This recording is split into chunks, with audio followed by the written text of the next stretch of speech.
Good morning, good morning. I am so happy I'm here. Welcome, welcome, welcome to First Universalist Church of Yarmouth. My name is Ben Tupper, and I serve as the chair of the Buildings and Grounds Committee, and I show up to that late too. I'm so happy to see you all here today. It's such a beautiful morning and such a good day to be together. A warm welcome to our friends gathered here and also on Zoom. Good morning to you. And let's see. Okay. At First Universalist Church, our mission is to explore our faith, embrace this community, and to engage the world as spiritual seekers. May we take these words to heart. If this is your first time to our congregation, welcome. We invite you to fill out a connection card located in front of you in your pew so we may connect you with events and programs that interest you. You can drop this in the offering plate when it is passed later in our service. We would love to send you our weekly electronic newsletter called Channels. For those joining us with young children, nursery care is available during our service for babies and toddlers. Our nursery is located out this door, just down the hall on the left. Following our service, all are invited to join us for coffee hour, our time of friendship and fellowship downstairs in the gathering room. And now, I invite you to take a deep breath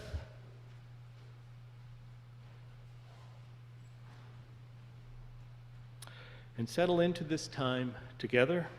Our music director, Sam Chandler, will lead us into worship.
To all. Good morning. How are you? It's good to see you. Happy New Year. Let's hope it's a good one, eh? My name is Hillary. I am honored to serve as the minister here, and it is with peace, friendship, and love that I say, whoever you are, wherever you're from, whomever you love, whatever it is you have done, whether you have arrived here today with your New Year's resolutions intact, or your New Year's resolutions broken, or you don't really do the New Year's resolution thing, you're welcome here, and we're so glad you're here. Friends, today on the second Sunday of January, our month of finding our center, we offer a service on love. It will actually be the first of a number of services this winter in which we consider this crazy little thing called love, because, well, love is actually a pretty big thing. Love moves, love stretches, it changes, it lessens, it grows. Love is predictable and unpredictable. Love is comforting and unsettling. Love can be joyful and heart-wrenching, and sometimes all of these things at once. Today, though, we will open our hearts and minds and consider simply what I mean when we use the word love right now. Just going to keep it as simple as we can. To prepare us for this process and to welcome in the gifts and questions of the new year, our words of invocation this morning are by someone who thrived in big, engaging, and imaginative spaces, the American novelist and science fiction visionary, Ursula Le Guin. I offer her poem this morning that's titled Initiation Song from Finder's Lodge. Please bring strange things. Please come bringing new things. Let very old things come into your hands. Let what you do not know come into your eyes. Let desert sand harden your feet. Let the arch of your feet be the mountains. Let the paths of your fingertips be your maps. And let the ways you go be the lines in your palms. Let there be a deep snow in your in-breathing. And your out-breath, may it be the shining of ice. May your mouth contain the shapes of strange words. May you smell food cooking you have not yet eaten. May the spring of a foreign river be your navel. May your soul be at home where there are no houses. Walk carefully, loved one. Walk mindfully, well-loved one. Walk fearlessly, well-loved one. Return with us. Return to us. Be always coming home. Good morning, loved ones. Happy New Year. It's good to be together. As we settled into this shared sacred space, let's turn to our neighbors now and wish them a good morning. Tell them something you love.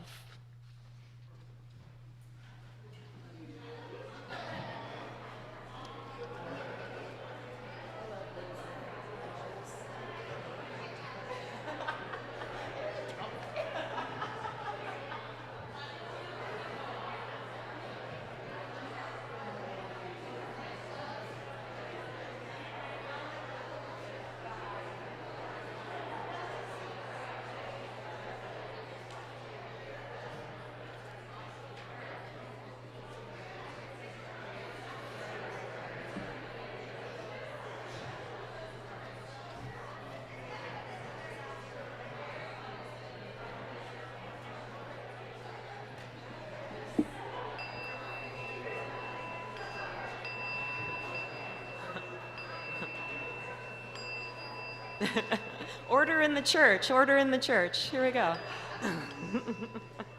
Our opening hymn this morning is number 126 in your gray hymnal, Come Now, Fount of Every Blessing. My friends, won't you rise in body and spirit and join us in singing. Please remain standing following the hymn for our unison affirmation.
Please join me in the reading of the Unison Affirmation. You'll find it printed on the inside of your order of worship. We are united in seeking to increase love with justice and to constitute a free church open to all people, mindful of our past and drawing upon modern knowledge.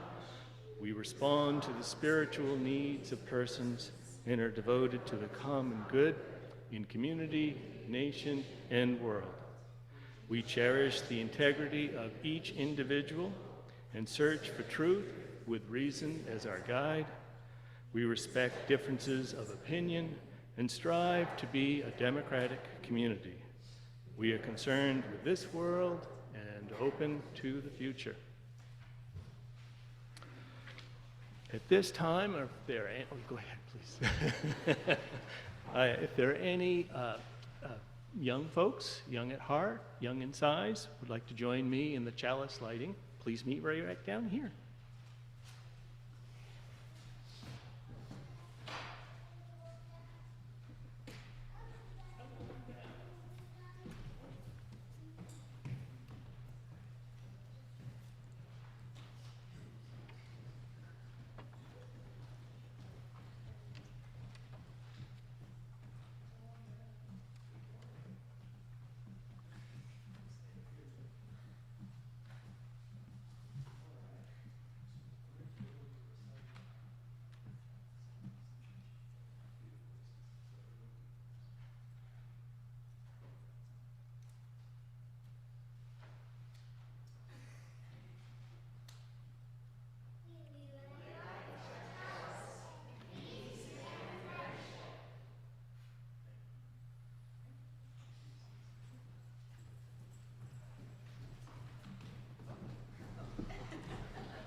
Good morning.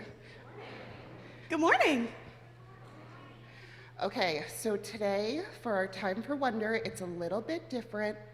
We're going to ask for a few volunteers, maybe 4 people, who would like to try out a balance activity.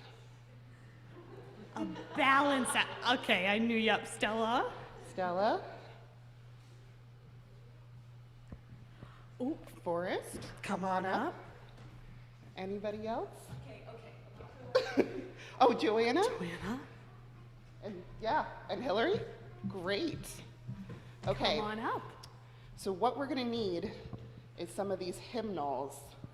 Let's see, we got one there, we got one there. Hillary's grabbing one. What do you think we're gonna balance with this? I think I think we need one more. one more.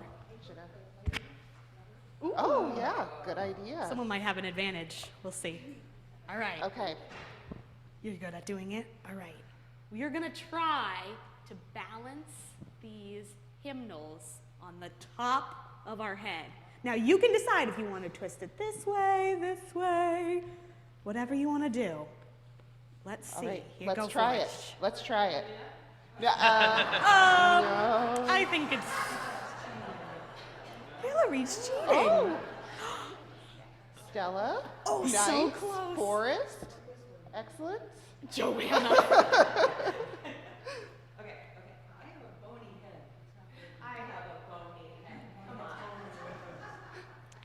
And while you're doing this, I want you to think, what power are you using inside yourself to keep it balanced? Oh, so close. Forrest is nailing it. Yeah, Forrest. That is amazing. Oh. Oh. All right, Hillary, what are you doing to keep it so balanced? I'm in touch with something, higher power. I'm like, Okay, that's not. Stella, what are you doing to try to keep it balanced? Staying still. Interesting. Staying Forrest, what's still. your theory? What do you do? Staying Stay still. still. What do you think, Joanna? What's helping you? concentrating really hard. All right. Can I tell you a joke real quick? All right, Stella, knock knock. Interrupting cow. Moo! Moo! Oh, she still did it. He's got it. Okay. All right, thank you. You can take your books off your heads. Incredible. Phew. Thank you. Round of applause. For Yes. Nice job, you you. guys. Nice job. See, I was trying this yesterday, and what I was trying to do is find my center. And usually, when I try and find my center, I think about when I took a lot of yoga classes a couple years ago, New Year's resolution. And they always say to find your center, like right in the center of your chest, your heart. Find your center right in the middle. That got me thinking about the heart.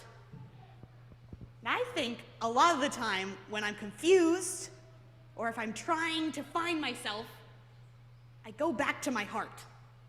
Yeah. And I think about love. Back at the center. Love, I think, is the center of a lot of the things that I try to do in my life. Remembering love. Yeah.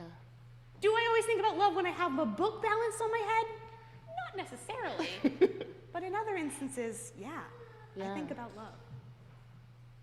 And I think about awareness. So when you are balancing that book on your head, you kind of have to be aware of what you're doing, of your body, of yourself. And awareness often helps us also find what's at the center of our being, what's at the center of our lives. Wow. Wow. That's something to think about, Gwen. Yeah, something to think about. So, before we say our children's blessing, I want to tell you really quickly about Children's Chapel today, which welcomes all the kids who are here to come to Children's Chapel. We are focusing for the next few months on love and justice at the center. So today, we're gonna have a snack, super fun. Get excited. Food at the center. And we're going to start work on a collective project that are going to be Hearts of Love and Justice as we start off these months of love and justice. All right. I'm excited. I'm looking Yay. forward to seeing you guys there. All right. Now, let's quickly do our children's blessing. We are Unitarian Universalists, people of open minds, loving hearts. and helping hands.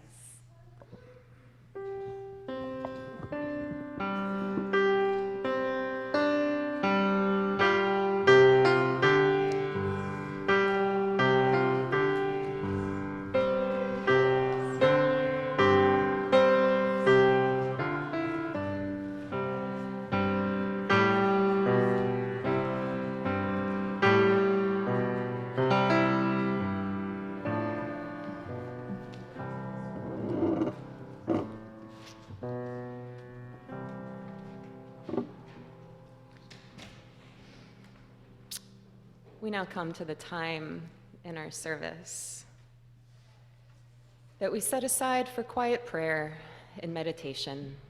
For some of you, this might be a time to find your center. This can also be a time to reflect on the events of the past week, look forward to what might come in the days ahead, offer a prayer of loving kindness to those in need of loving kindness, or simply be here now in the fullness of this present moment. For all that's been said, for all we hold inside, for all we simply do not have the words to explain, we hear you, we hold you, and we pray for immediate comfort, continued joy, a path forward, and the seeds of peace right now. Amen. And let it be so.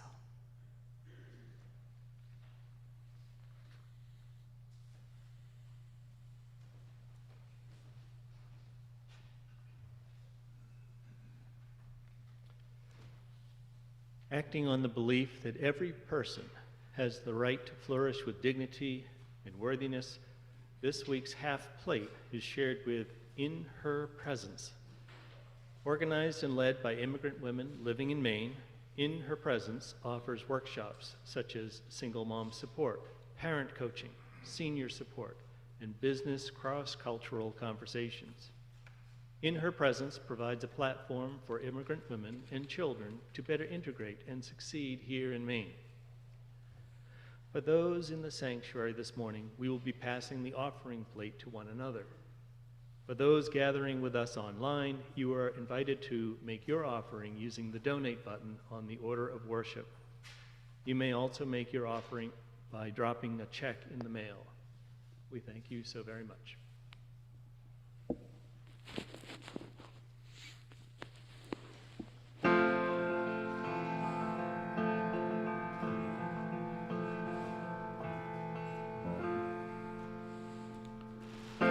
There is a song that we all would sing if we'd only recall what the words have been.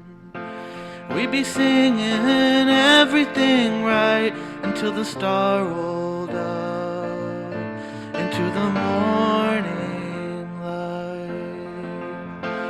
We are poisoned by our hurriedness, we are blinded to backyard bliss. After undergoing all of this pain, we're right back in the breakdown lane.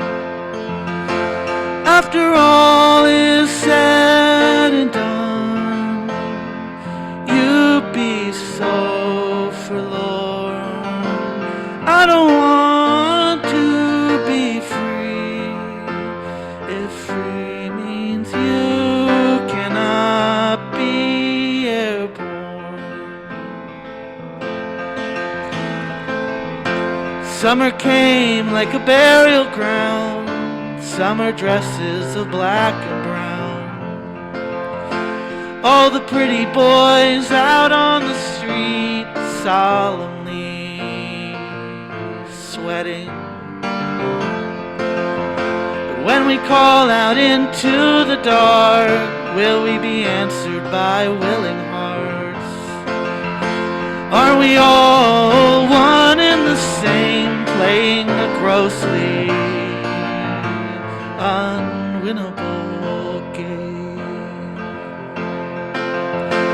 After all is said and done, you'd be so forlorn. I don't want to be free if free means you cannot be airborne.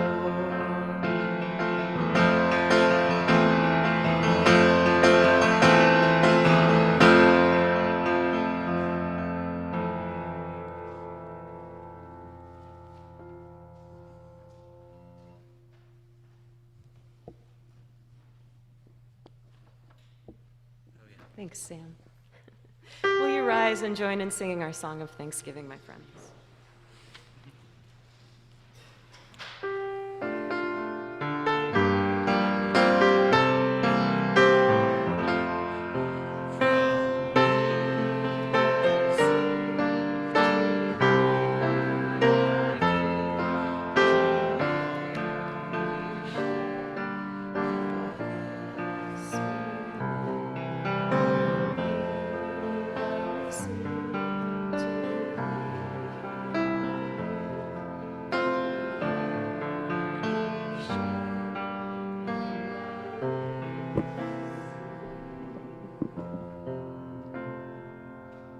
Thank you.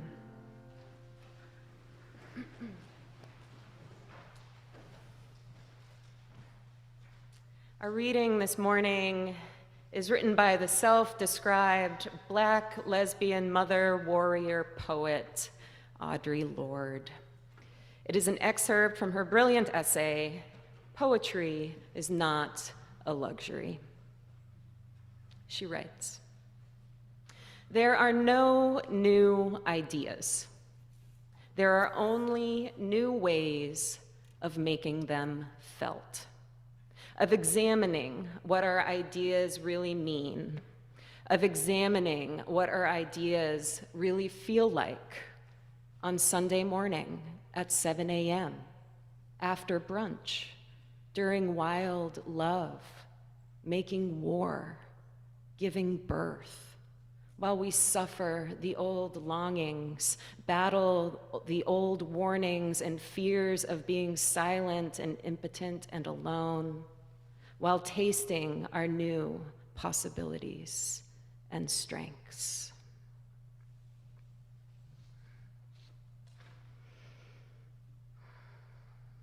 Can I tell you a story about love today? Can I tell you a love story, if you will? Great. So on a Monday this past November, as is often the case on my day off, I went hiking. It was a beautiful day. Skies were clear, temperatures were pleasant, and as I drove out to western Maine with my dog, Tizzy, I was content. Doing a thing I loved in a place I love with a being I love. What's not to love? Given the loveliness of the day, I chose a longer trail, about 7 miles round trip. The hike was perfect. Visibility was clear, the sun was warm, the breeze was mild but cool, and hardly anyone else was there. In the midst of our ascent, I had no qualms as to how I'd opted to spend my day.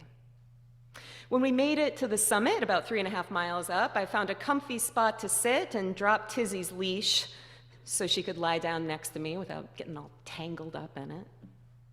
And as I took off my backpack to pull out our snacks, I saw, out of the corner of my eye, something moving in the nearby brush, and Tizzy moving towards it. No, no, no, no, no, no, no, Tizzy, Tizzy, Tizzy, no, no, no, no, no, no, no. I lunged towards my dog, but it was too late.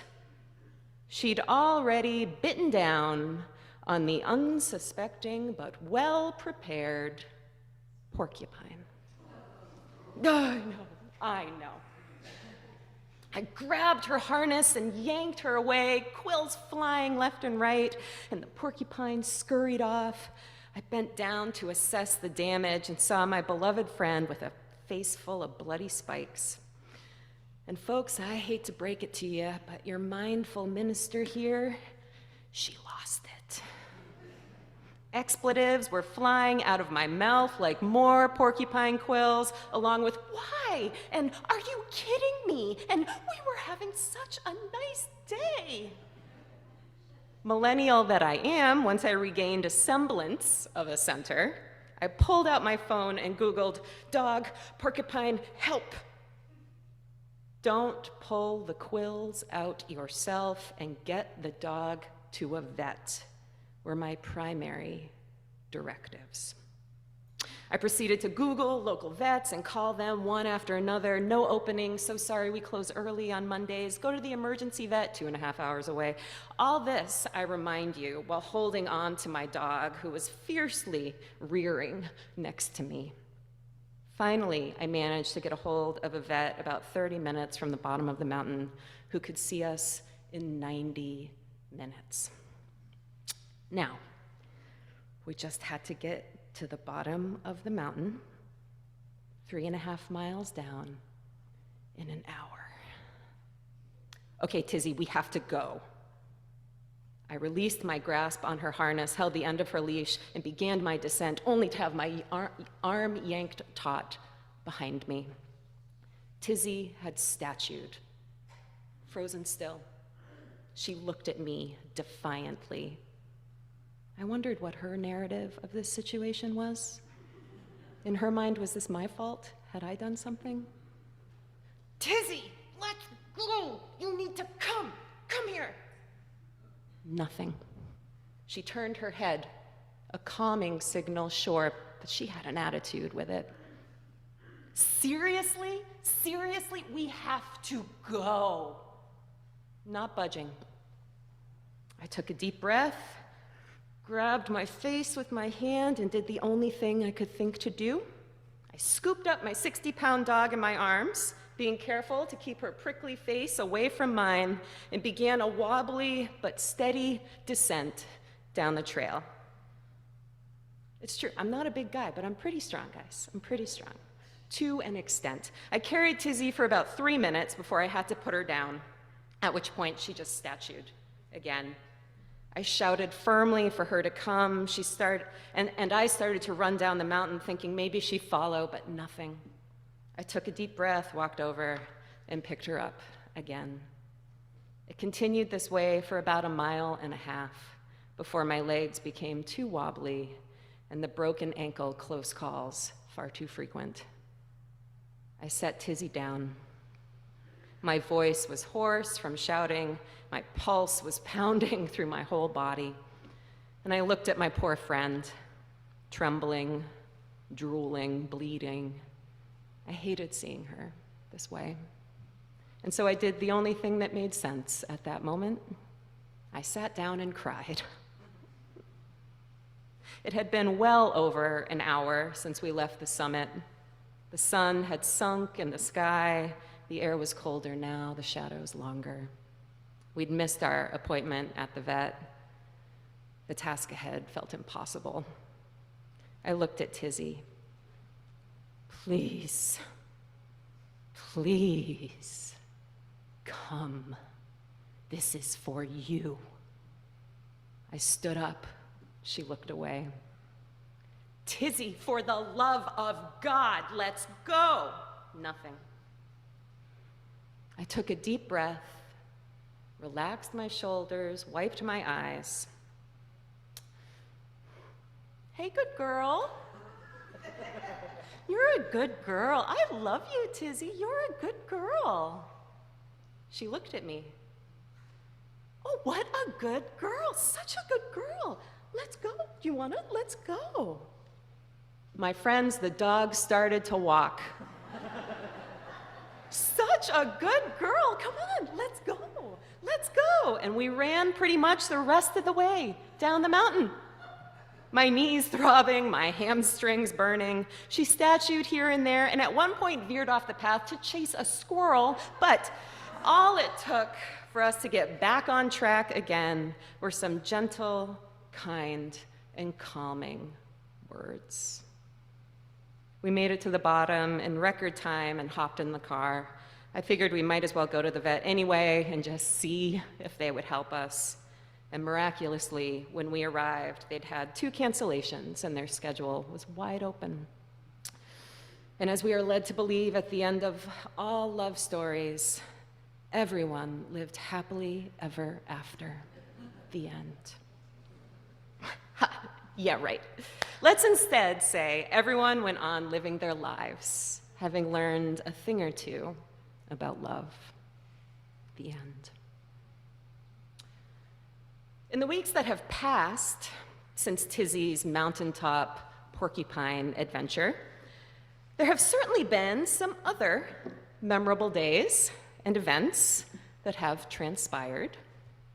But this experience has stuck with me. I just need a sip of water.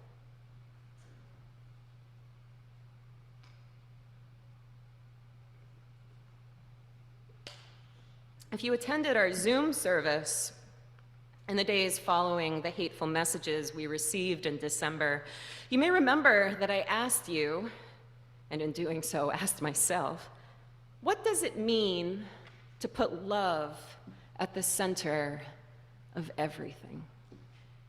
What does it mean to center all of our actions and thoughts in love? I responded to the rhetorical question back then with the best answer I could muster. I don't know, but I want to find out. And since then, I've ventured to do just that. I mean, I'm sure we have all ventured to do just that, whether we were aware of it or not. Because aren't we always guided by love? Be it in the form of desire or longing, joy or passion, grief, generosity, creation, destruction. I've been curious, though, about what happens when we very consciously center love in our lives.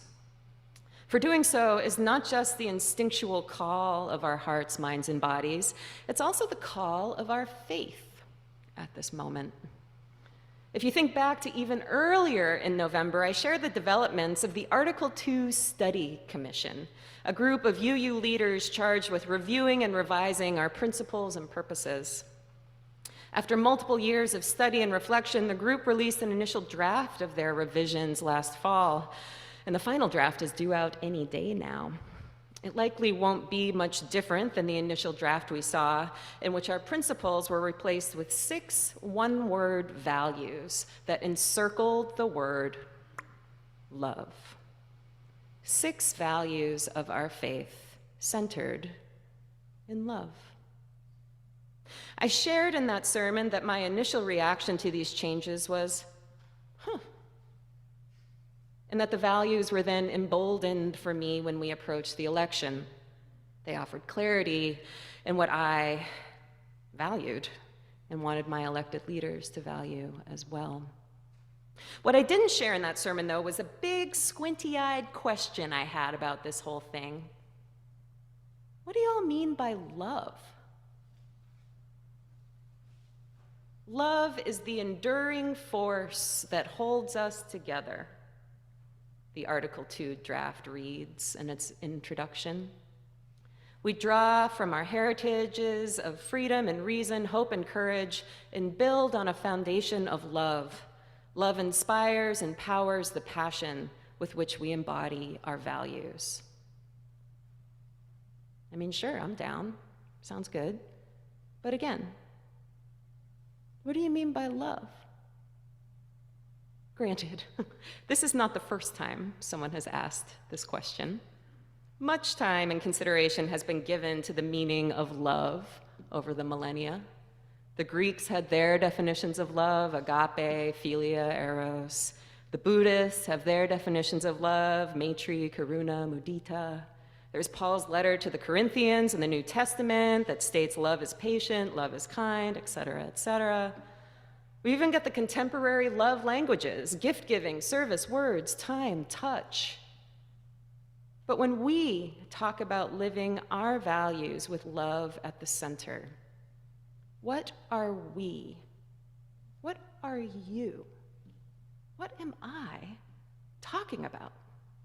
Or perhaps more importantly, as bell hooks might ask, what are we enacting? You see, the amazing, bewildering, challenging, and sometimes just nice thing about love is that it is totally subjective and relative. It's both within our control and out of it. How we love, how we receive love, give love, share love, define love is based on so many factors. Factors that stretch back to our birth and the care, the touch, the attachment or detachment we received as infants, right up to this present moment. And how comfortable or uncomfortable, focused or distracted we are right now. Our understanding of love is both constant and constantly in flux. So, finding a center, pause with me for a moment right now and just see if you can come up with your personal, from your experience, a personal definition of love. There's no wrong answers. Just play with this question for a bit. Perhaps let something or someone you love come into your mind and see if you can put words to that feeling of love.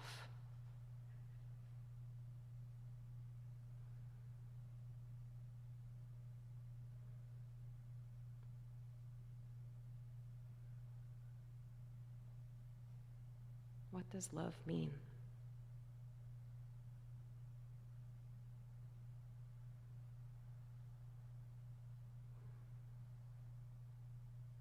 It's hard. It's not easy.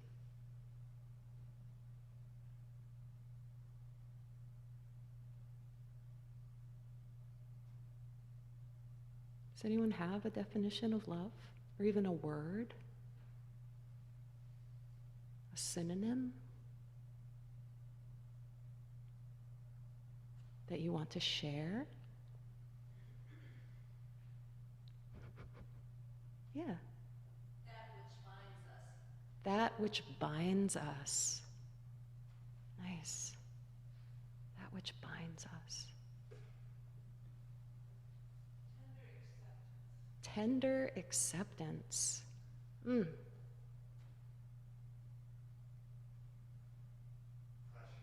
Precious. Yeah. Honoring. Beautiful. Action. Emotional caring. Nice. That's nice. Yeah, yeah. Expensive. Expansive. And sometimes expensive. And sometimes expensive. But expansive. Yeah. There, I saw another hand. Yeah, Karen. Steadfast. Trust, safety, and passion. These are beautiful. Yeah, Jamie. Essence. Heart-centered. Warmth. You guys are making, say again? Trust. Man. Intense connection. Yeah. Hope. Sacrifice. Yes, it is all these things.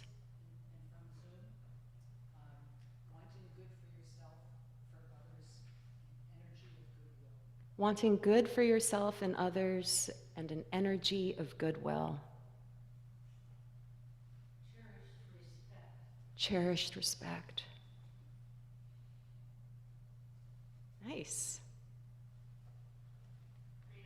Freedom. Whew. I love it. This is so great. Yeah. Work is done. You guys have this figured out. Beautiful.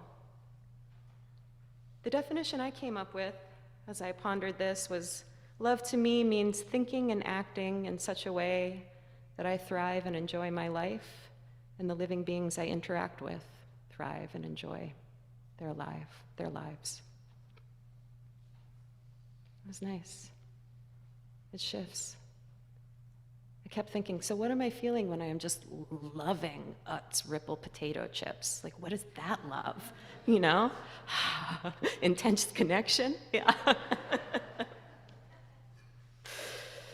I mean, no surprises here, right? My definition of love essentially is metta, maitri, loving kindness, a wish for beings, myself included, to be happy, healthy, at peace, and at ease. I hear resonances of that in a lot of what you all shared as well. So I told you that story of Tizzy, the porcupine, and the mountaintop because it has been a fable of love for me these past challenging weeks. And love is at the center, as I see it. Love is at the center in every way that day. Love brought me to the mountain. Love brought Tizzy along. Love compelled me to seek care for Tizzy. Love caused me to flip out and try to force an outcome. Love sat me down, made me feel my feelings, have a good cry. And love eventually pushed me beyond my needs and brought me into a relationship with a friend in my care. How do I define love that day? Love was appreciating beauty, appreciating my body, and appreciating the companionship and well-being of my dog. What did I learn about love that day? That it enhanced the beauty around me and enhanced my connection and gratitude and care for the life around me. I also learned that day that the more tightly I hold love, the more forceful and self-serving I was with it, the less productive and powerful it was. Releasing my own needs and loving in a way that met someone else's needs required effort that didn't naturally come at first, but once I made the effort, it served us both. Folks, this week, I invite you to put love at the center. Locate, feel, define, think about love when you wake up and as you move through your day. And at the end of the day, tell yourself or your dog or someone you share space with the story of your day as a love story. Define the love in your day. Consider what you learned about it and what you learned from it. Ask yourself, what's love got to do with this? Got to do with this.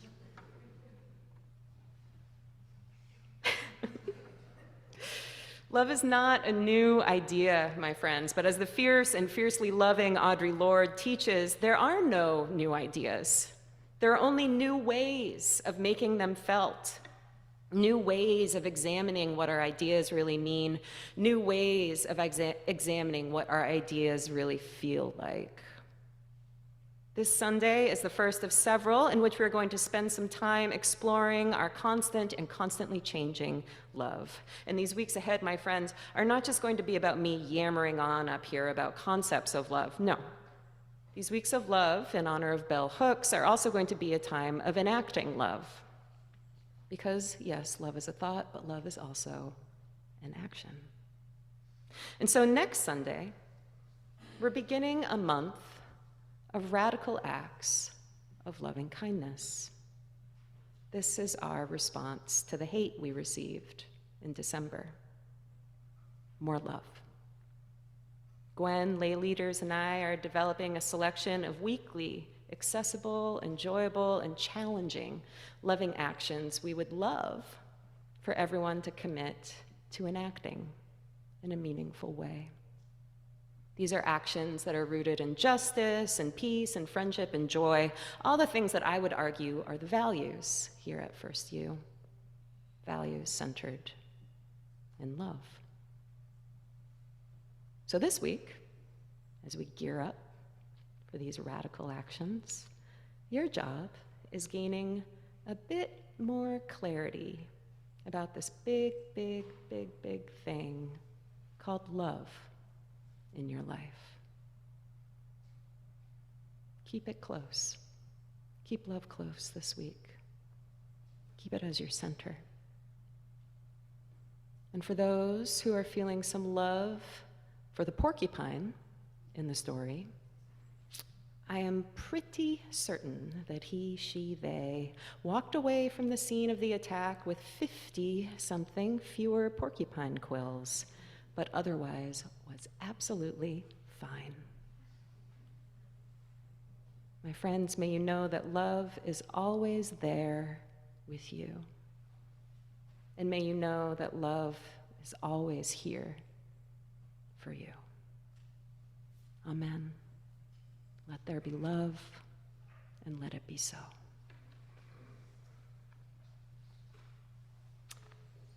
Our closing hymn, if you'd like to rise in body and spirit and sing with me, is number 1020 in your teal hymnal, Whoa Ya Ya.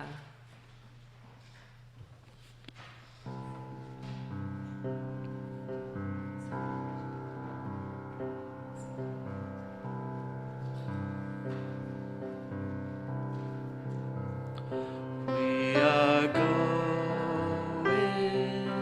heaven knows where.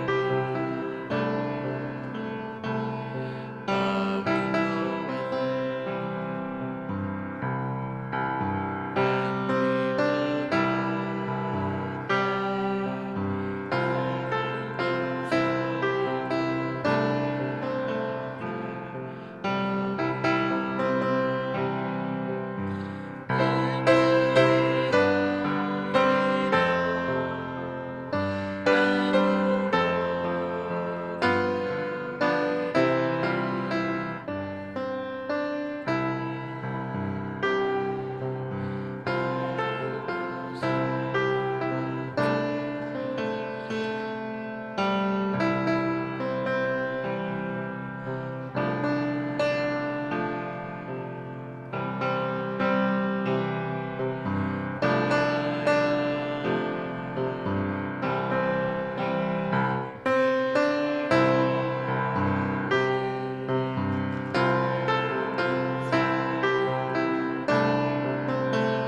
Thank you, Sam.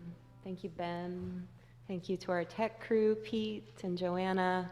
Thank you, Mac. Thank you, Gwen. And thank you all for being here today. Please remain seated for our postlude. I'd love to say hello to you and goodbye to you on your way out the door this morning. And before we go, will you join me in a moment of prayer?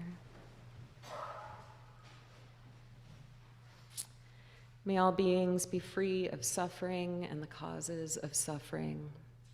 May all beings experience profound joy and the causes of profound joy. And may all beings feel and know and get to know love, always abounding, always changing.